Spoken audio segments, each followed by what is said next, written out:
அப்படியே மனுஷகுமாரனும் ஊழியம் கொள்ளும்படி வராமல் ஊழியம் செய்யவும் அநேகரை மீட்கும் பொருளாக நம்முடைய ஜீவனை கொடுக்கவும் வந்தான். பிதாவே, நனஞ்சோடு சோதனைகளும் துதிக்கிறோம். திருப்பை கொண்டு வைத்துக் கொள்ளும் சமாதானத்துக்கு எங்களை வைத்து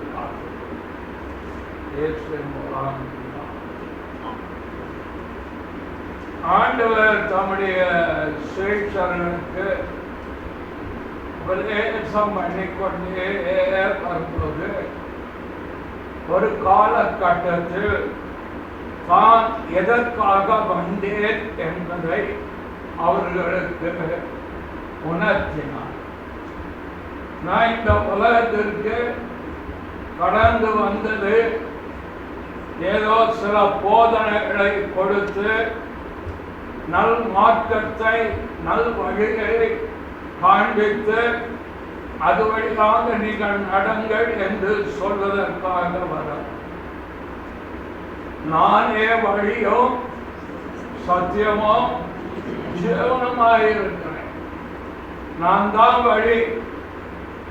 என் வழியாகத்தான் ஒருவர் ரட்சணியத்தை அடைய முடியும், பரலோகம் போக முடியும், பாவ மன்னிப்பை பெற முடியும், நித்தியத்தை குறித்த நம்பிக்கைக்குள் அவன் வர முடியும். ஆகவே ஆண்டவர் இயேசு தான் எதற்காக வந்தேன் என்பதை ஆங்காங்கே அவர் சொல்லிக் கொண்டே வருகிறார். அப்படி அவர் சொல்லி வரும்போது தான் சொல்றார், மனுஷகுமாரனோ ஊழியம் கொள்ளும்படி வரவில்லை, ஊழியம் செய்யவோ அநேகரை மீட்கும் பொருளாக நம்முடைய ஜீவனை கொடுக்கவோ வேண்டாம். 3 காரியத்துக்காக நான் கடந்து வந்தேன். ஒன்று, ஊழியம் செய்ய நான் வந்தேன்.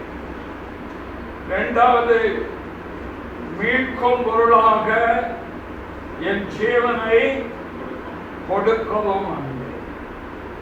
உங்களை மீட்டுக் கொள்ளும்படியாக வந்து உங்களை மீட்பதற்கு என் ஜீவனை கொடுக்க வந்தேன். ஆகவே இந்த 3 காரியங்களை அவர் சொல்கிறார்.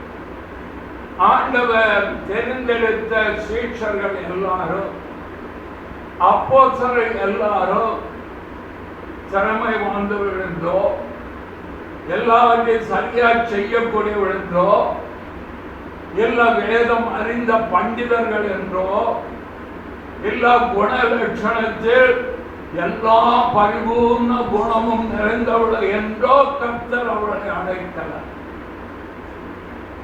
அவர்களிலே குறைவுள்ளவர்கள் உண்டு,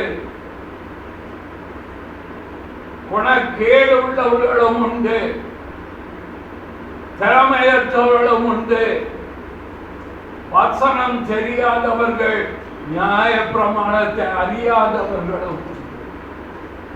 ஆனால் இப்படிப்பட்டவர்களை ஆண்டவர் தெரிந்து கொண்டு ஆண்டவர் அவர்களை தமக்கு ஏற்றபடி அவர்களுக்கு போதித்து அவளை காலா காலத்தில் பக்குவப்படுத்த ஆரம்பித்தார். பேதுரு எப்பொழுதும் முந்தி முந்தி பேசுவார். நம்ம பாஷையில சொல்லணும்னா என்ன சொல்லுவான்? தமிழ்ல முந்திரி கொட்டார்.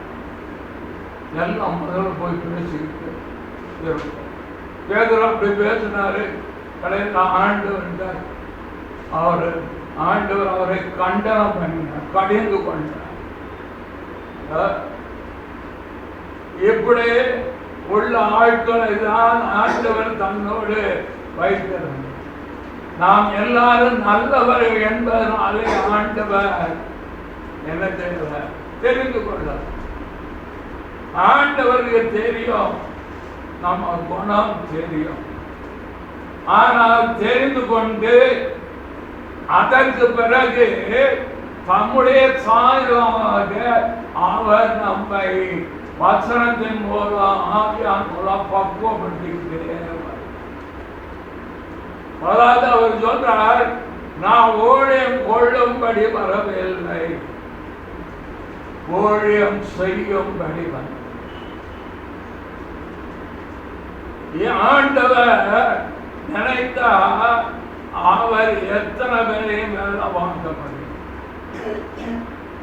ஆனா அவர் சொல்கிறார், நான் வந்ததுக்கு ஒரு நோக்கம் என்னன்னா, நீங்கள் என்னுடைய அழிச்சோடை பின்பற்ற வேண்டுமானால் நீங்கள் நான் பிரசங்கம் பண்ண மாதிரி பிரசங்கிங்கன்னு சொல்ல,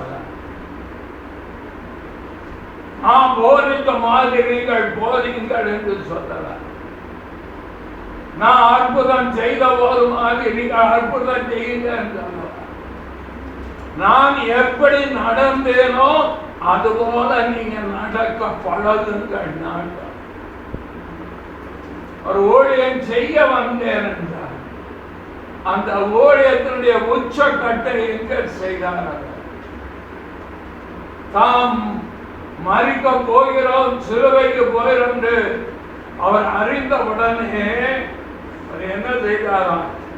யோவான் சுவிசேஷமா அதுல அவர் முதலாவது அவர் செய்த காரியம் சுவிசேஷமா லூக்கான சுவிசேஷம், லூக்கான சுவிசேஷம் அவர் சொல்றார். அவர் பஸ்காவை பொறுப்பதற்கு என்ன செய்கிறார்?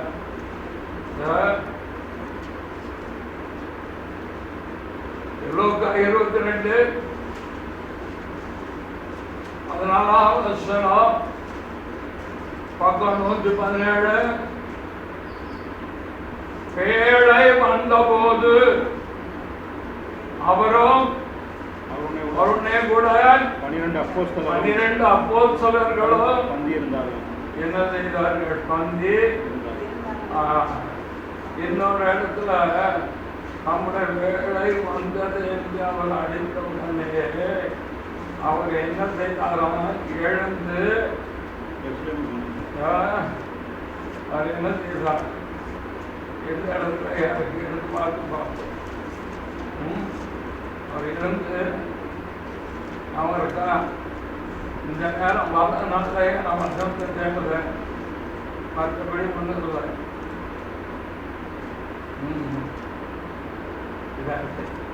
யோவான் எழுதின சுவிசேஷம் 3-4 வசனங்கள். நம்முடைய கையில் பிதா எல்லாவற்றும் ஒப்பு கொடுத்தார் என்பதையும் தாம் தேவனிடத்திலிருந்து வந்ததையும் தேவனிடத்துக்கு போகிறதையும் இயேசு அறிந்து போஜனத்தை வைத்து எழுந்து வஸ்திரங்களை கலக்கி வைத்து ஒரு சீலை எடுத்து அறையிலே கட்டிக்கொண்டு பின்பு பாத்திரத்தில் தண்ணீர் பார்த்து சிவனுடைய கால்களை கலவும் நாம் கட்டிக்கொண்ட சீலையினால் துடைக்கவும் தொடங்கி. என்ன செய்தார் பார்த்தீங்களா? என்னுடைய தாற்பயம் என்று ஒரு 10 நாளுக்கு முன்னால ஒருத்தர் எனக்கு போன் பண்ணி கேட்டார். ஒரு ஊழியர் ஆண்டவர் இதை செய்தாரே, இதனுடைய நோக்கம் என்ன? ஏன் கர்த்தர் இயேசு இதை செய்தார்? அப்ப நான் அவருக்கு சொன்னது, அவர் என்றைக்கும் சுயேட்சர்களுக்கும் நமக்கோ ஒரு முன்மாதிரியை வைத்து போயிருக்கிறார். அவர் வாழ்ந்தபடியே நாம வாழ வேண்டும் என்று கர்த்தர் விரும்புகிறார். அவர் மரண பரியந்தம், அதாவது சிலுவையின் மரண பரியந்த கீழ்ப்படிந்தவராகி தம்மை தாமே தாழ்த்தி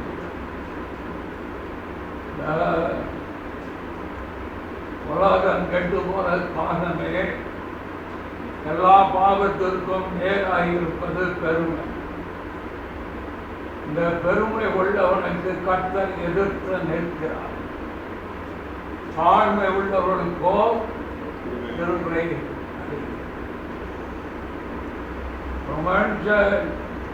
தாழ்மையா இருப்பானால் தேவ கிருபை நான் அவனை தேடி வந்திருக்கிறேன். இதை காண்பிக்கலாம். ஏன்னா இதுக்கு முந்தின பகுதியெல்லாம் நீங்க வாசித்து பார்த்தா சேஷர்கள் தங்களில் எவன் பெரியவன் சொல்லி ஒருத்தன் வாக்குவார். எப்படி தங்களில் சொன்னெல்லாம் சீசர்கள் இருக்கும்போது நல்ல சுவாபம் உள்ள ஆட்களை எடுக்கலாம். அவர் எடுக்கும்போதே அவர்கள் பற்றி தெரியும். பேதுரை யாக்கோபு யோவானை எப்பவும் கூடவே கூட்டிட்டு போவார். மரோபா மலைக்கும் கூட்டிட்டு போவார். இதெல்லாம் மரோபா மலையில போன ரகசியத்தை உயிர்த்தலுக்கு பின்புதான் சொல்லணும்னு அவங்களுக்கு கட்டளை வேற கொடுத்துட்டார். இல்லைன்னா சொல்லியிருப்பாங்க, நாங்க தரிசனம் கண்டோம் தெரியுமா, மோசேயை கண்டோம் தெரியுமா, எலியாவை பார்த்தோம் தெரியுமா, நாங்க பெரிய தீர்க்கதரிசனம் கண்டுட்டாப்ல, தீர்க்கதரிசனம் சொல்லிட்டாப்ல, கர்த்தர் வந்து உங்ககிட்ட பேசிட்டாப்ல, நீ பெரிய ஆளா? இல்ல, அது ஒரு பெருமை.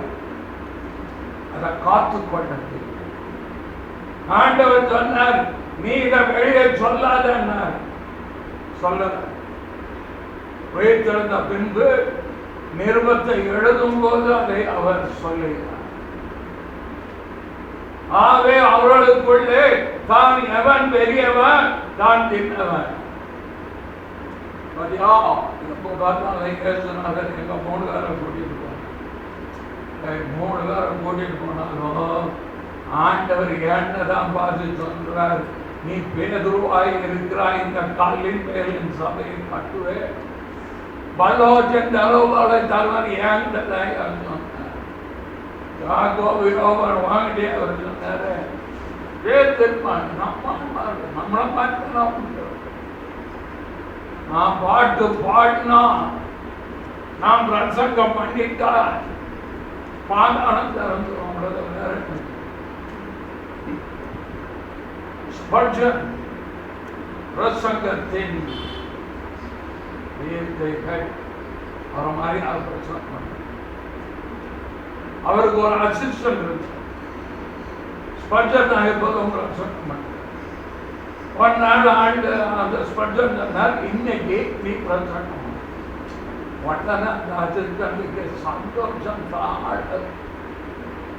இன்னைக்கு கலைக்கிறோம் பிரசங்கத்தில் அவ்வளவு நேரம் அப்படியே ஏற்று போகும் அப்படின்னு வீரன் நடம் போட்டு வீரன் மேடல வந்து நின்று பிரசங்கம் பண்ணார். ஒரு அசைவு நொந்து நூடுல்ஸ் ஆகி மோகம் தொய்ந்து போய் வீரத்தில் நான் வீடத்தில் பிரசங்கம் பண்றது பெருசு இல்லை. முடிச்ச பிறகு என் பிரசங்கத்தை தேவன் எவ்வளோ அங்கீகரித்தாங்கிறத பார்க்கணும். அவர் சந்தோஷப்படணும். பரவாயில்ல, உத்தம ஊழியக்காரங்க நான் கொடுத்ததை ஒழுங்கா சொல்லிட்டு வந்தேன். அது ஒரு சந்தோஷம், பரிசுத்தாவின் சந்தோஷம். அப்போ ஸ்பர்ஜன்ட்ட போய் கேட்டாங்க, ஏன் நடந்தது? நீ மேடைக்கு போகும்போது எப்படி இறங்கி வந்தாயோ அதே குணத்தோடு நீ போயிருந்தால், நீ பிரசங்கம் முடித்து விட்டு எப்படி முதல்ல போகும்போது இருந்த அதே குணத்தோட இறங்கி தேவனுக்கு முன்பாக தாழ்த்து. கதா காலேஜம் வரல, சும்மா எழுது பேச, தேவனுடைய செய்தி, தேவனுடைய வார்த்தை. அவர் முன்பாக உன்னை தாழ்த்து, கர்த்தருக்கு முன்பாக உங்களை தாழ்த்துங்க. எது காமிக்கிறது? கர்த்தருடைய பந்தி. அவர் தம்மை தாழ்த்தினார். ஆவியில் எளிமை உள்ளவர்கள் பாக்கியவான்கள். பரலோராட்சியம் அப்படிப்பட்ட ஒன்று. பணிந்த ஆவி உள்ளவரிடத்தில் வாசம் பண்ணுகிறார் கர்த்தர். பரிசுத்த ஆவியானவர் நமக்குள்ளே கிரியை செய்வாரானால் முதல்ல அவர் இடைப்படுகிறதே தர்மம், பெருமை, நேர்மை, அகங்காரம், இருமாப்பு, அதுதான் அவர் முதல்ல கை வைப்பார், அதை உடைப்பார். ஆனா நாம ஆவியானவருக்கு இடம் கொடுக்க மாட்டோம். சும்மா அடிக்க பாட்டு அபிஷேகம் வல்லமை வரோம், இதிலேயே வண்டி போயிட்டு. ஆவியானவருக்கு இடம் கொடுத்து பாருங்க, முதல்ல உங்க பெருமையில வந்து கை வைப்பார். மனத்தாழ்மை அடக்க கற்று நம்முடைய தாழ்வில் நம்மை நினைத்தவரை துதியுங்கள், அவர் பெறுவர். இதை பார்த்தால ஆண்டவரே சாந்த மனத்தான மகன் ஏமாறை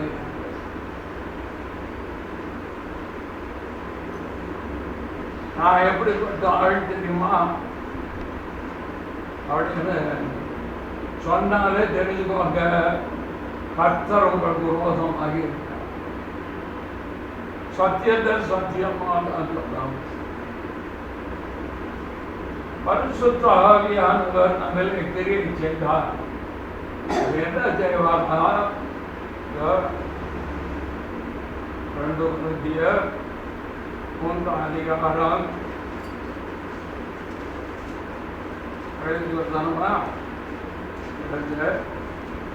அதிகாரத்தில் அந்த ஆவியானவரால் மகிமை மேல் மகிமை அடைந்து மறுரூபப்படுகிறோம். 12ஆம் நாம் எல்லாரும் சிறந்தமாய் கர்த்தருடைய கண்ணாடிகளை காண்கிற போல கண்டு ஆவியாயிருக்கிற கர்த்தரால் இந்த சாயலாகத்தானே மகிமை மேல் மகிமை நான் அல்லங்கிற இடத்துக்கு உங்களை கொண்டு வந்து சேர்ப்பார். நான் செஞ்சதான் தான் இது வந்தது, என்னாலதான் வீடு நடக்கு. நான் இல்லைன்னா வீடே போயிருக்கோம், நான் இல்லைன்னா நீ இல்லைன்னா கூட்ட நடக்கும் போயிடுவான். எனக்கு கர்த்தரை தெரியும், என் எஜமான எனக்கு தெரியும். நாளைக்கு எஜமான் உண்மை உள்ளவர், அவர் சர்வ வல்லவர், அவர்தான் உங்க தெய்வம். சர்வ வல்லவர், அவருக்கு தெரியும் உங்களை போஷிக்க, விசாரிக்க, கவலை நீக்க, ஆசீர்வதிக்க அவருக்கு தெரியும். அப்ப அவர் என்ன செய்வார்? தாழ்மையின் சொரூபம் எடுத்தவர். நான் அல்ல என்கிற இடத்துக்கு ஆவியானவர் நடத்துவார். யோசேப்பை நடத்தினார்கள். யோசேப்புக்கு சொப்பனம் தரிசனம் வியாக்கியானம் என்ற வாரம் இருந்தது. அதை காத்து கொண்ட ஒரு பரிசுத்தவான்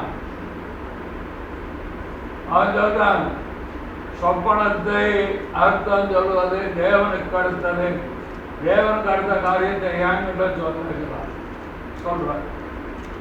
சிலருக்கு வியாக்கியானமும் கொடுக்கிறார். இன்னும் 2 வருஷம் தேவன் அவரை அடக்கி வைத்தார். ஏன் தெரியுமா?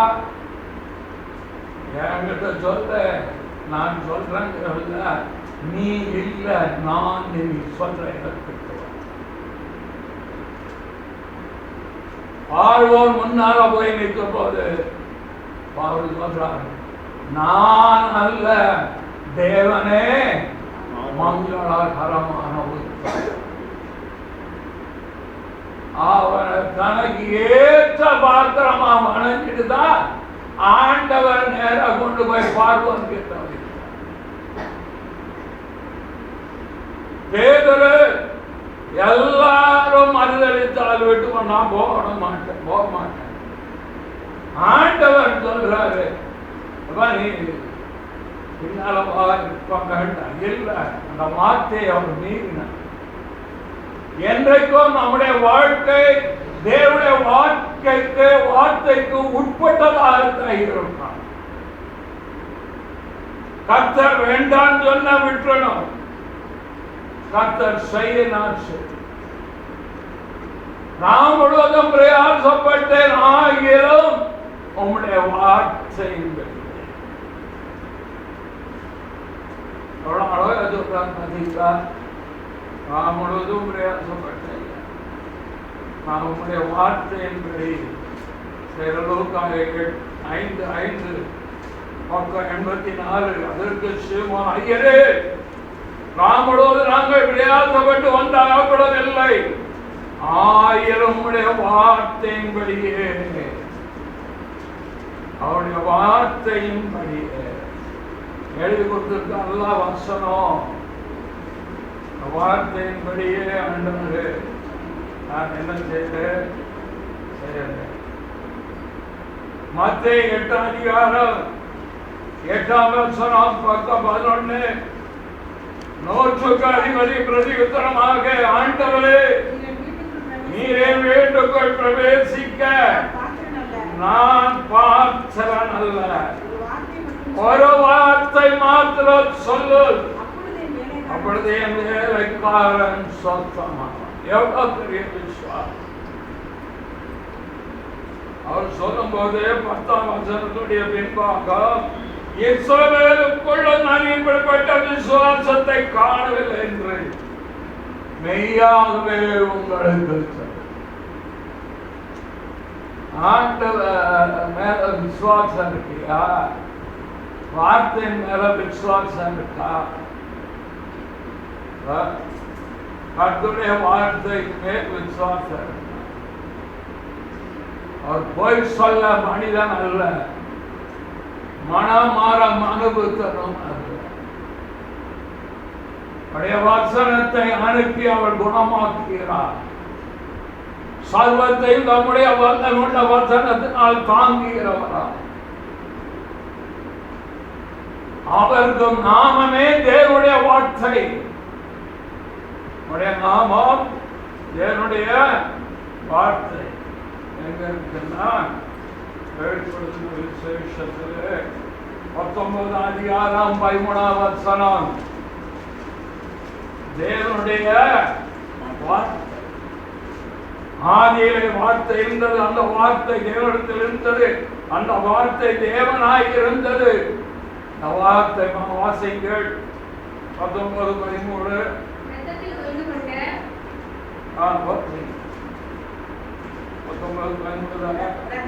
ரத்தத்தில் தோய்க்கப்பட்ட வஸ்திரத்தை தரித்திருந்தார். அவருடைய நாமம் தேவனுடைய வார்த்தை. வார்த்தை எதிர்ப்பார் இல்லை, வசனத்தை அனுப்புவார்.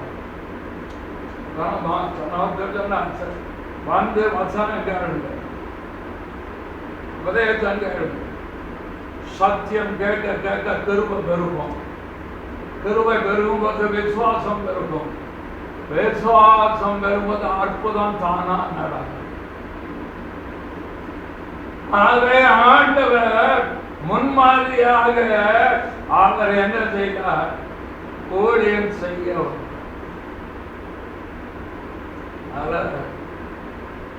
ஊழியம் செய்கிறவர்கள்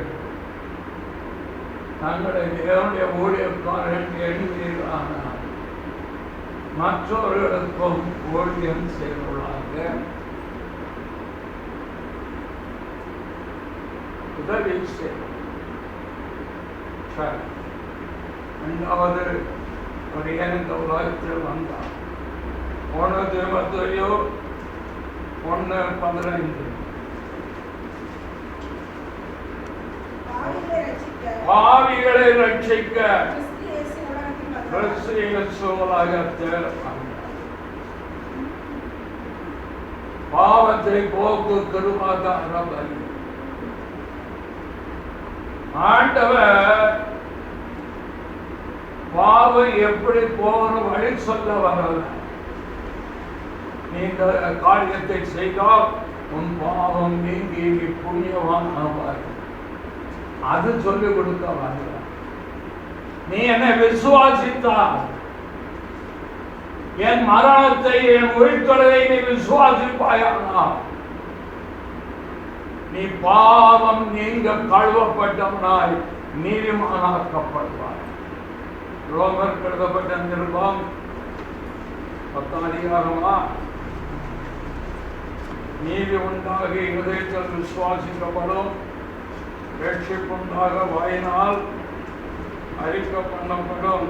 9 வசனம் என்னவென்றால் பக்கம் 218, கர்த்தராகிய இயேசுவை நீ உன் வாயினாலே அறிக்கையிட்டு தேவன் அவரை மரித்தோரிலிருந்து எழுப்பினார் என்று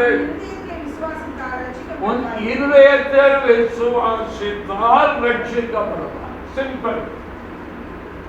கருமையினாலே விசுவாசத்தை கொண்டு ரட்சிக்கப்பட்டீர்கள். எந்த ஒரு சோதனை நான் ரட்சிக்கப்பட இல்லையா ஒன்றல்ல, ஏற்று விசுவாசம். அவர் உனக்காக பாவத்துக்கு மறித்து மறித்து உயிர்த்தெழும்பா இருப்பதை விசுவாசி. கீழே சொல்லுகிறது, நீதி உண்டாக இதயத்தில் விசுவாசிக்கப்படும். சிம்பிள். ஆண்டவமாறு நான் ரட்சிக்கப்பட என்ன செய்யணும்? அப்போ சொல்றதுனா அதிகாரம் 30ஆம் வசனம், எந்த ஒரு அற்புதத்தின் முடிவும் அது ரட்சிப்பாக இருக்கும். அவர்களை வெளியே அழைத்து வந்து பக்கம் 187, ஆண்டவமாரே ரட்சிக்கப்படுவதற்கு நான் என்ன செய்ய வேண்டும்?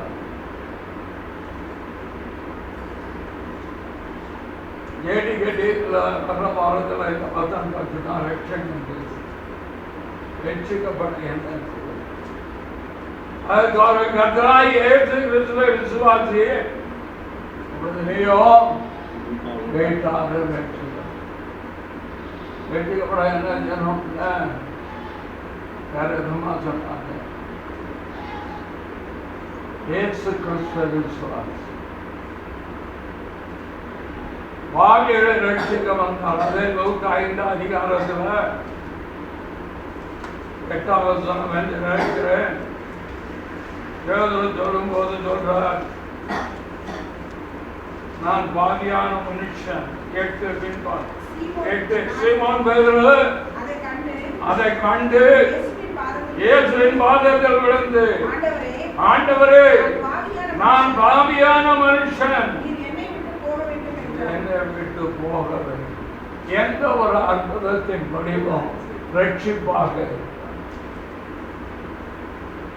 அற்புதம் தேவன் செய்வார். பின்னால் உங்களுக்கு சொன்னேன் ஏமாந்தார். அற்புதத்தின் முடிவு கிறிஸ்துவை ஏற்றுக்கொள்கிற ரட்சணியமாகும். அதுக்கு ஆண்டவர் சொல்றார் 10 பின்பாகம், அப்பொழுது இயேசு சீமோனை நோக்கி, பயப்படாதே, ஏதோ முதல் நீ மனுஷனை பிழைக்கிறவனாய். ஆனா ஆண்டவர் பலப்படுத்துகிறார், பயப்படாத, உன் பாவத்தை நிமித்த நீ பயப்படாதே, உன் அக்கிரம நிமித்தம் பயப்படாதே, ரட்சிக்கும்படிதான் நான் வந்தேன். உனக்கு ஒரு நம்பிக்கை உண்டு. யாருமல்ல, இயேசு கிறிஸ்து அவர்தான். கன்னி மரியாதையின் வயிற்றில் பிறந்தவர், பொதிய காலத்தில் பாடுபட்டவர், சிலுவை மரித்து உயிர்த்தெழுந்து இன்றைக்கு பிதாவின் சமூகத்திற்கிற தேவகுமாரனாகிய கர்த்தராகிய இயேசு கிறிஸ்து அவர்தான் ஒரு நம்பிக்கை.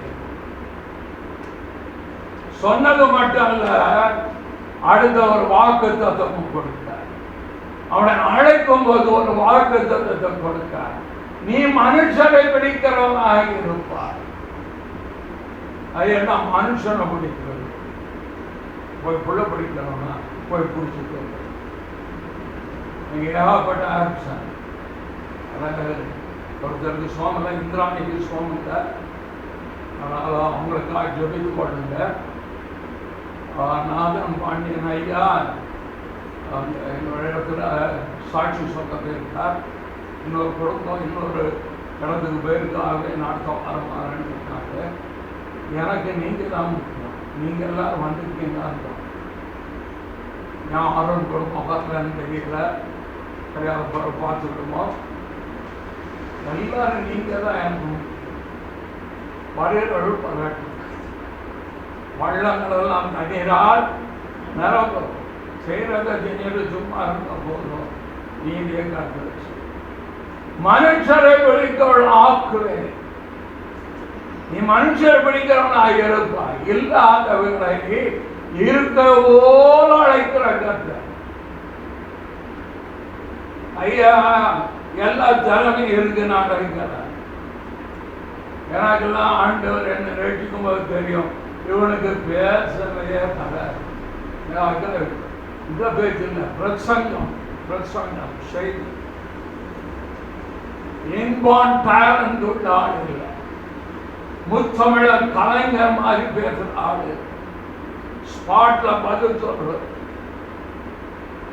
ஆனா இவனை நான் மாற்ற முடியும் என்ற ஆண்டவர் ரட்சித்த உடனே ஞானத்தை போதிக்கும் வசனம், அறிவுறத்து வசனத்தை கொடுத்து திரும்ப வரத்தை கொடுத்து இன்னைக்கு வரைக்கும் பேசுகிறீங்க. இப்போ ஏன் தெரியுமா? உங்களை மாற்றுகிறவர், உங்களை அவருக்கென்று பயன்பட வாழ கிருபை அளித்தார்கள். எனக்கு 3 மணி நேரம் பிரசங்கம் பண்ண, ஆனால் 3 எழுத்து எழுதப்பட்டார். ஆனால் தான் கிருபையில் ஸ்டீஃபன் எழுதுன நடாப்த கொடுத்து. ஆனால் எனக்கு எப்போ தேமத்வய பள்ளி வேதாம் பள்ளியை கற்று கொண்டு வந்து கொடுத்தாரோ அதற்குரிய சிலபஸ் அந்த கால்ஸ் கிறிஸ்டியன் அகாடமி லீடர்ஷிப் அவங்க கொடுத்தவர். தோற்றம் பண்ணிட்டு அமைக்கிற என்ன பேசுறோம், வெள்ளிக்கிழமை பாடம் நடக்குது. ஆண்டு ஒரு சிலபஸை கொடுக்க ஆரம்பிச்சு உட்கார்ந்து எழுத ஆரம்பிச்சு. எழுத எழுத ஒரு தமிழ் அறிஞர் எழுதுனா எப்படி எழுத்து வரும்? அவங்களுக்கு முதல்ல சொன்னார், எனக்கு எழுத்து வராது, நான் எழுதுறேன். ஒரு தமிழ் அறிஞர் எழுதுனா வார்த்தைகள் எப்படி விடும், எங்க காமான் எங்க செமிகோல எங்க கோலன் போடணும், எல்லாத்தையும் கற்று ஆக்கிடுவார். கிருபையை கொடுத்து, வரத்தை கொடுத்து, அபிஷேகத்தை கொடுத்து உங்களை மாற்றிடுவார். பக்கம் பக்கமாக எழுதிவிட்டுதான். அதை வைத்து தான் முதல்ல 6 புக்கும் தேவன் கொடுத்த வெளிப்பாடு வைத்து 1.5 மணி நேரம் கிளாஸ் கேட்டனா சீட்டு கேன்சல் கொடுப்பாங்க. அதான் கேட்டார், தேவன் உங்களை மனுஷரை பிடிக்கலாக மாற்றும். கிருபைகள் தருவார், வரங்கள் தருவார், வல்லமை தருவார், தரிசனம் தருவார், வாக்குத்தத்தம் தருவார், உடன்படிக்கை செய்வார், உங்களோடு பேசுவார். உங்களை அவருக்கு ஏற்றபடி அவர் மாற்றும். எதுக்குதான் அவர் இந்த உலகத்துக்கு வந்தார்? பெருமையாக ஏதோ ரட்சிச்சுட்டு விட்டுட்டு போறது. அவர் பரிபூர்ணம் உள்ள, அவருடைய பரிபூர்ணத்திலிருந்து கிருபை மேல் கிருபை. ஒவ்வொரு ஆராதனை வரும்போது ஆண்டவரே கிருபைதார் கிருபைதார் கிருபைதார். ஊழியத்துக்கு கிருபை வேணும், சபைக்கு கிருபை வேணும், குடும்பத்துக்கு கிருபை வேணும், வேலை தொழிலுக்கு கிருபை வேணும், ஐஸ்வர்யருக்கு அனுபவிக்க கிருபை வேணும், ஆத்மாதம் பண்ண கிருபை வேணும், வேதத்தை அறிந்து கொண்ட கிருபை வேணும். கிருபைதார் கிருபைதார் கேட்கறதுக்கு காரணம் என்ன தெரியுமா? அந்த கிருபையை நம்மை அவருடைய சாயலுக்கு ஏற்றவார். யாக்கோபு 1:6 1ஆம் அதிகாரம் 17ஆம் வசனம் பக்கம் 312 வாசிங்க. நன்மையான எந்த ஈவும் பூர்ணமான எந்த வரமும் பரத்திலிருந்து உண்டாகி ஜோதிகளின் பிதாவிடத்தை இறங்கி வருகிறது. யாதொரு மாறுதலும் இல்லை, யாதொரு வேற்றுமை. நன்மையான ஈவுகளால் நிரப்புகிற கர்த்தரை படாத்துமாவை குடும்பத்தை பூர்ணமான வரங்களால் நிரப்புவார். வரங்கள் இழக்கப்பட்டது. நம்ம தீர்க்கதரிசனங்களில் அது பெரிய வரம் கிடைக்கும். குணமாக்கு மரங்கள் கிடைக்கிறோம். நல்லது பரிசுத்த ஆவியானவர் கொடுக்கிற வரங்களா. ஆனால் பிதாவாகிய தேவனிடத்தில் பூரணமான வரங்கள். ஒருத்தர் குறித்து யாத்ராமத்தில் பார்க்கும்போது போதக வரத்தினால் அவனை அபிஷேகம் பண்ணி ஆண்டவரத்தில் பூர்ணமான வரங்கள் இருக்கிறது. குடும்பத்தை நடத்தணுமா அவர்கிட்ட கேட்டு வாங்கலாம். வேலைக்கு வேணுமா கேட்டு ஞான வரங்கள் இருக்கிறது. அதாவது சொன்னார் யாக்கோபு 1:5, உங்களில் ஒருவன் ஞானத்தில் குறைவுள்ளவனாய் இருந்தால் யாவருக்கும் சம்பூர்ணமாய் கொடுக்கிறவரும் ஒருவரையும் கடிந்து கொள்ளாதவரும் ஆகிய தேவன். கேட்கலாம் அப்பொழுது அவனுக்கு கொடுக்க. ஊழியத்தில் இருக்கோம், செய்து கொடுக்கிறோம். எனக்கு ஞானத்தை தான் இப்போ கேட்டீர்கள். ஆண்டவர் ஊழியம் தந்திருக்கார். என் புறம் உங்களுக்கு தெரியும். இனிய புறம் உள்ளவருக்கு ஆண்டவரே நீர் பெரிய கிருபை தான், ஞானத்தை தான். எதற்கும் கேட்கலாம் ஐயா, எல்லாத்துக்கும் அவர் பதில் தரத்தாங்க. அவர் யாரா, எப்படிப்பட்டவரா? யாவருக்கும் சம்பூர்ணமாக கேட்கிற யாருக்கும் சம்பூர்ணமாக, ஒருவரையும் கடிந்து கொள்ளாது. கர்த்தரை குறித்து அறிந்துக்கோ, யாரையும் கடிந்து கொள்ள மாட்டான். அன்பாதான் பேசுவார், சொல்லுவார். அதனால் நாங்கள் கடிந்து கொள்ளுகிறோம். சிலரை தப்பு செய்யும்போது அதுக்கு சேமத்தையில எங்களுக்கு கொடுத்த அதிகாரத்தின்படி அப்படி செய்யும். அப்போ ஞானத்தை தேவன் தந்தருவார். நம்முடைய ஆண்டவர் யார் தெரியுமா? பெசலேயரை பெயர் சொல்லி அழைத்து ஞானத்தின் ஆவினால் நிரப்பி யூகித்து செய்ய வைக்கிற கர்த்தர். சாலமோனுக்கு மிகுந்த மனோவிருத்தியை கொடுத்த கர்த்தர். தானியேலையோ 10 மடங்கு சமத்தராக மாற்றின கர்த்தர். ஞானத்தை கேட்டால் கொடுக்கிற கர்த்தர். இவரை தான் நம்ம வச்சுட்டு நாம அதை கேட்காம படிக்காம எல்லாத்துக்கும் ஞானம் தருவார். காலத்தை பிரயோஜனப்படுத்திக் கொள்ளுங்கள், அதற்கும் ஞானம் தருவார். ஆகவே ஆண்டவர் இல்லாதவளை இருக்க போராடு. ஆவி நான் இல்லை, நீ என்னுடைய எனக்குரியவன். நான் உன்னை மாற்றுவேன், போதிப்பேன், வழி நடத்துவேன். நான் ஆண்டவர் லூக்கா 19 அதில் பார்க்கும்போது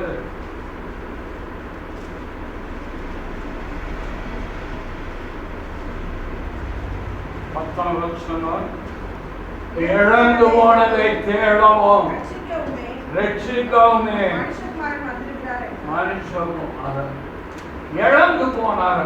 ஆண்டவர் என்ன இழந்து போனார்? அவர் எதையோ தொலைச்சிட்டது போல அவர் சொல்றார்.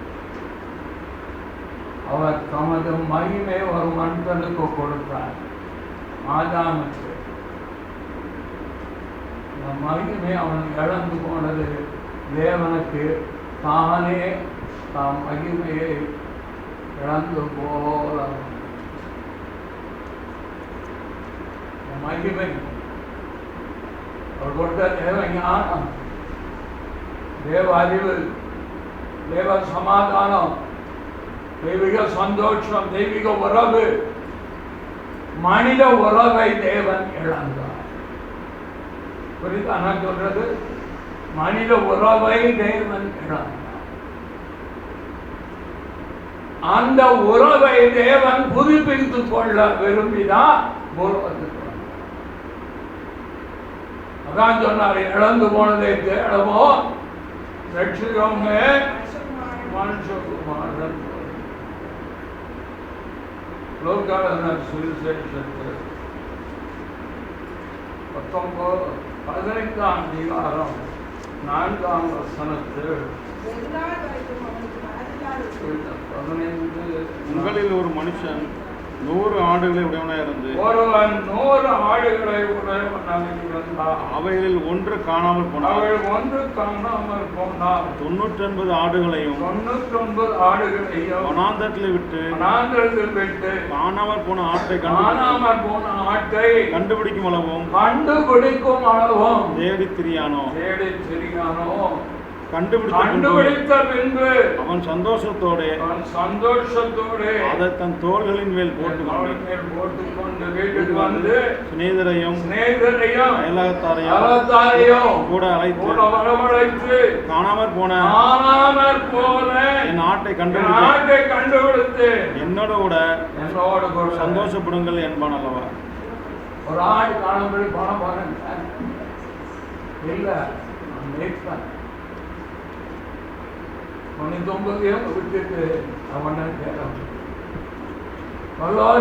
மனுஷம் போன ஆதாம் போனா என்ன, இன்னொரு ஆதாமோ உருவாக்கப்படுறது இல்லைன்னா தேவதூதர் இருக்காரு.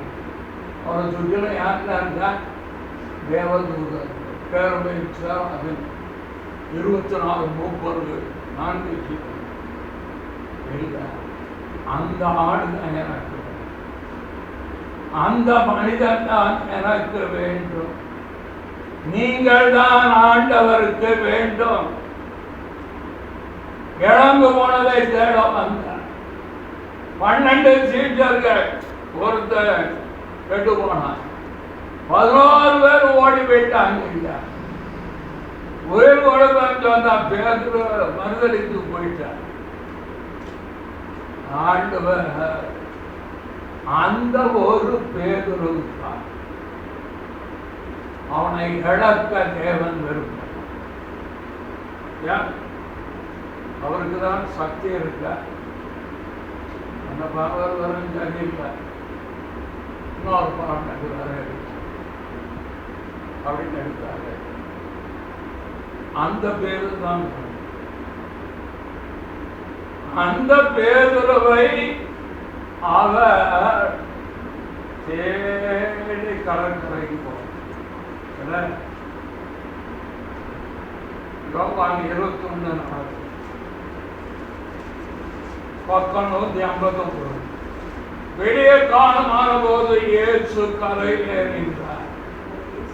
இயேசு என்று சீஷர்கள் ஆச்சரியமா இல்லையா?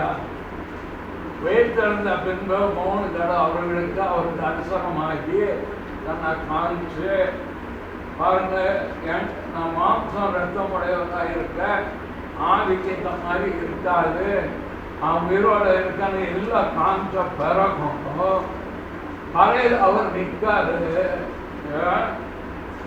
என்ன செய்ய இயேசு என்று அறியலை. எத்தனை வருஷம் கூட இருந்தாள்? 3 வருஷம். 3 வருஷம் கூட இருந்து சாப்பிட்டு தூங்கி எதிர்த்து அற்புதம் செஞ்சு கடல் மேல் நடந்த பேதுரு, மார்பில் சாய்ந்த யோவான், இந்த ஆட்களுக்கு ஏற்று நிற்காரு. ஏற்று அவர்கள் பின்வாங்கி போனாலும் அவளை விசாரிப்பதில் அவர் தவறு. லூக்கா 5ஆம் அதிகாரத்தில் ராமலோகம் பிரயாசப்பட்டு வந்தோம், அகப்படன்னு சொன்னாங்க. நீ போய் ஆழத்துல வளம் போடுன்னு சொன்னார்.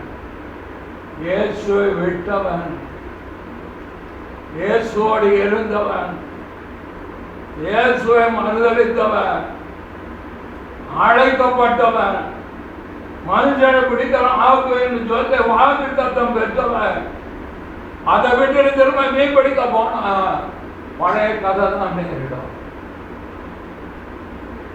பழைய கதை 3 வருஷத்துக்கு முன்னாடி நடந்த கதை தான்.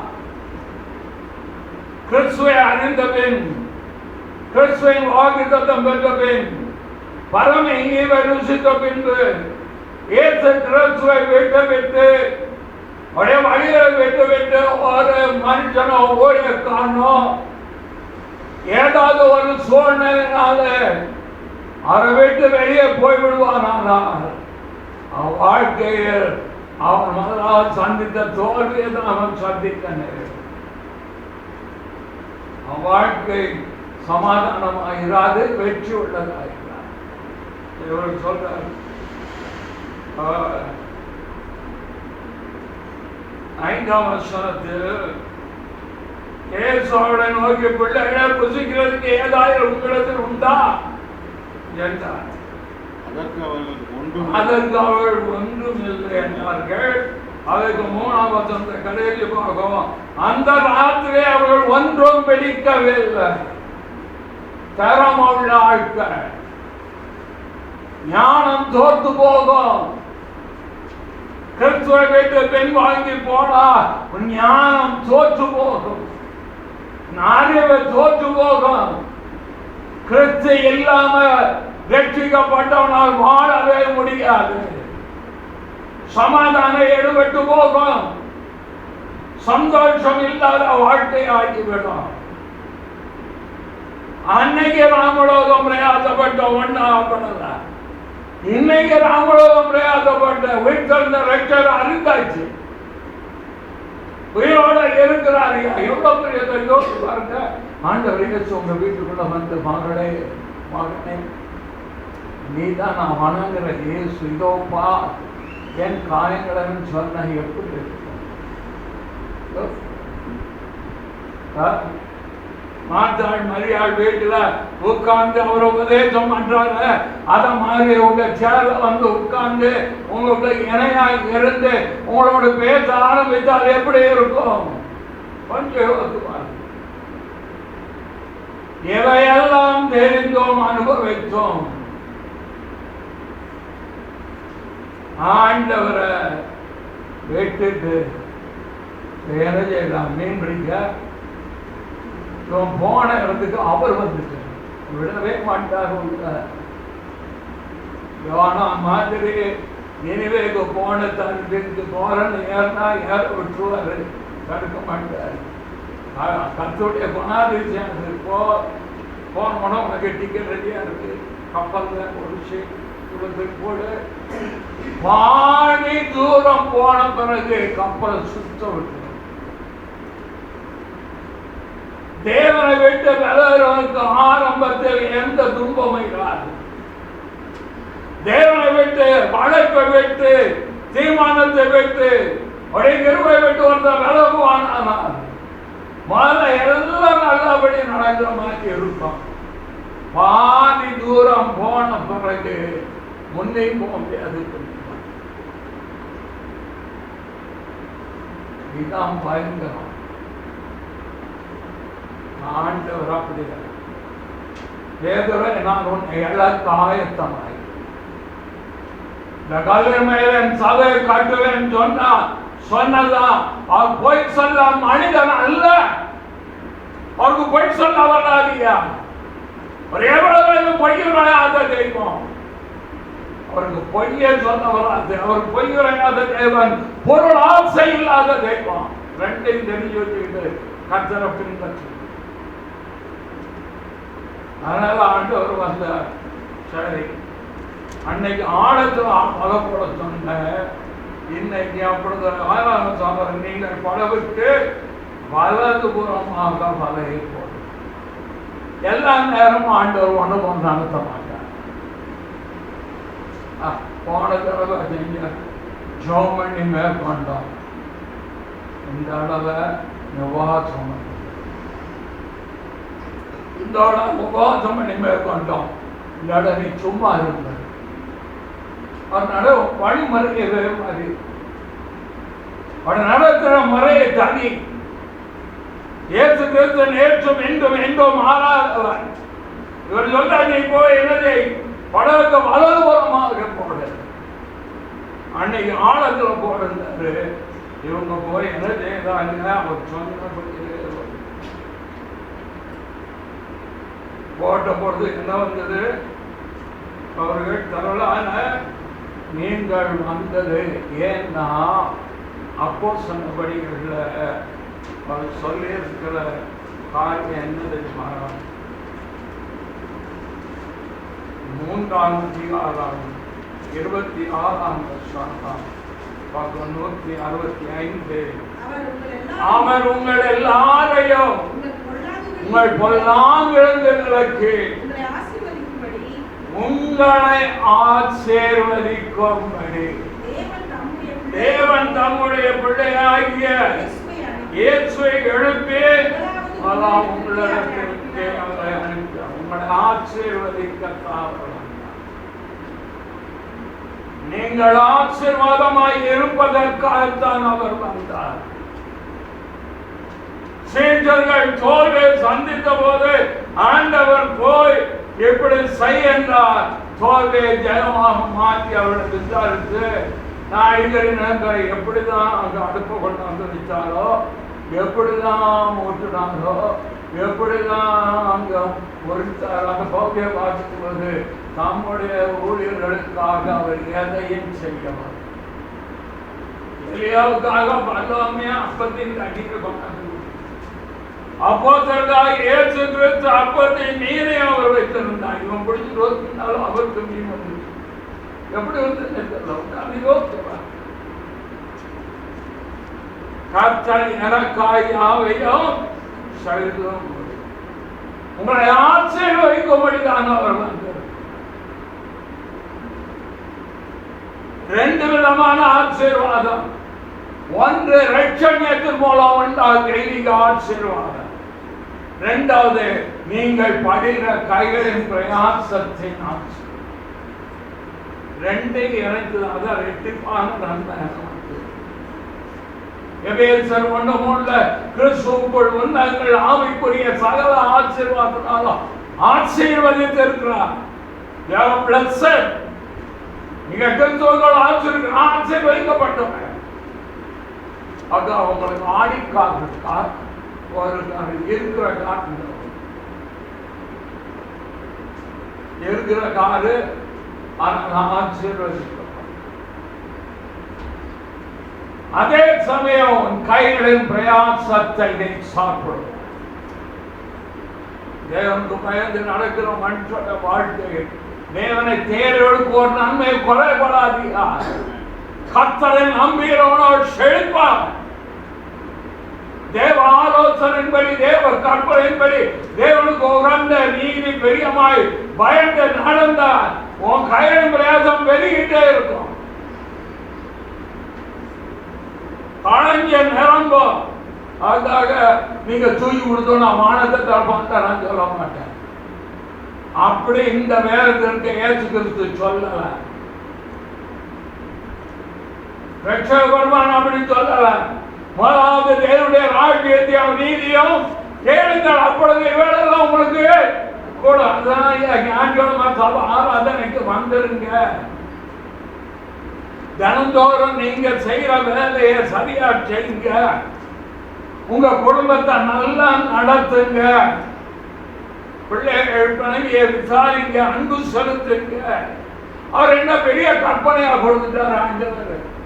நீங்க எருசலேமுக்கு போனால்தான் யோர்தானிலே போய் நீ முழுகிறான் ஆண்டவர் சொன்னாரு.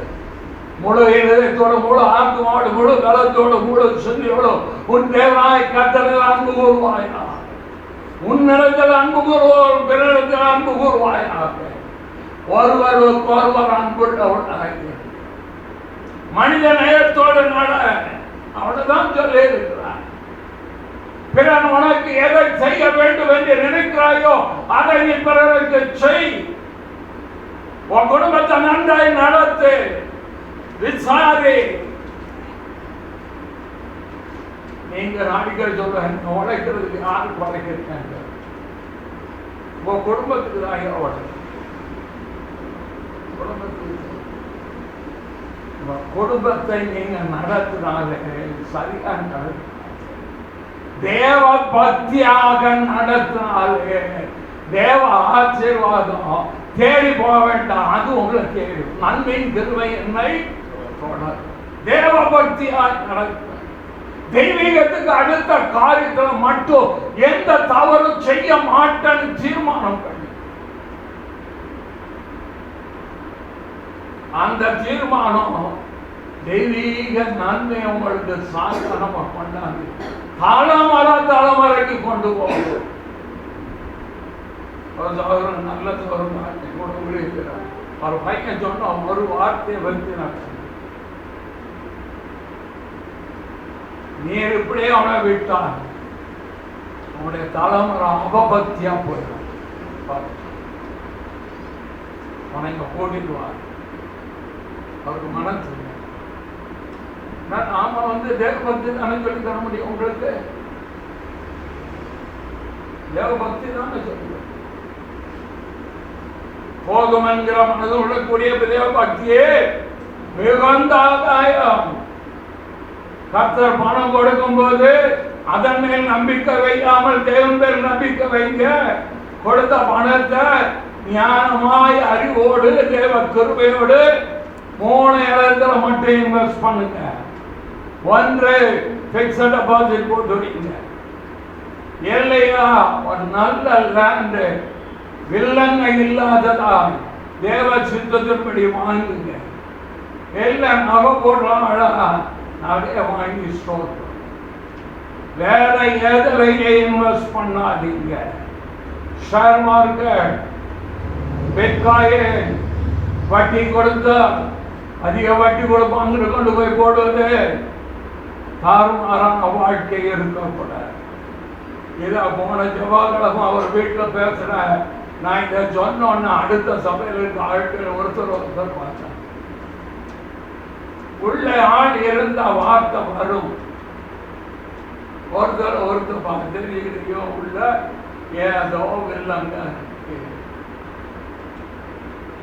ஆசீர்வதிப்பார். ஆசீர்வாதத்தை எப்படி கையாடுகிறீர்கள்? பண ஆசை இல்லாதவர்களாக இருந்து நல்ல உழைக்க ஞானம் தருவார், ஆலோசனை தருவார், யுக்தி தருவார். வேலை எப்படி செய்யலாம், தொழிலை எப்படி செய்யலாம், 10 மடங்கு சமர்த்தனம் மாற்று. 10 ஆள் செய்தவர்கள் எனக்கு ஒருத்தர் செய்தவர்களா மாற்று.